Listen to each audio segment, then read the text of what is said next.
নতুন প্রেমের খবর অনেক আগেই জানিয়েছিলেন টলিউড অভিনেত্রী মধুমিতা সরকার। গেল পূজায় ভক্ত অনুরাগীদের মন ভেঙে প্রেমিকের সঙ্গে পরিচয় করিয়ে দিয়েছিলেন তিনি। সম্পর্কের বয়স প্রায় 5 বছর। অভিনেত্রীর প্রেমিকের নাম দেবমাল্য চক্রবর্তী। তিনি ইন্ডাস্ট্রির কেউ নন, আইটি সেক্টরে কাজ করেন। মাঝে মধ্যেই কাছের মানুষের সঙ্গে বেরিয়ে পড়েন এদিক সেদিক ঘুরতে। মধুমিতা জানিয়েছেন, এ বছর ডিসেম্বর মাসে কিংবা আগামী বছরের শুরুর দিকে বিয়ে করার পরিকল্পনা আছে আমাদের, কারণ শীতকাল আমাদের দুজনেরই বেশ পছন্দ। পাহাড় তাদের এতটাই প্রিয় যে এরপরেই অভিনেত্রীর সংযোজন বিয়ে না হওয়া পর্যন্ত পাহাড়ের স্মৃতি তৈরি করে যায়। এর আগে তিনি জানিয়েছিলেন 2019 সালে আমাদের প্রথম দেখা, কিন্তু কোনোভাবে আমরা সংস্পর্শে ছিলাম না। তবে মাসখানেক আগে আবার আমাদের দেখা হয়। তারপর থেকেই ফের টেক্সট চালাচালি শুরু।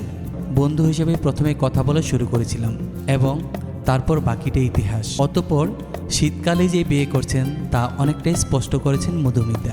বুঝে না সে বুঝে না ধারাবাহিকের পাখি হিসেবে তুমুল জনপ্রিয়তা পেয়েছিলেন মধুমিতা। এরপর সিনেমা জগতে নিজের সফর শুরু করে। পরিবর্তন, লাভ আজকাল পরশু, চিনি, দিলখুশ, সূর্য, কোলের আচারের মতো একাধিক সিনেমা রয়েছে তার ঝুলিতে। অল্প বয়সে বিয়ে করেছিলেন অভিনেত্রী।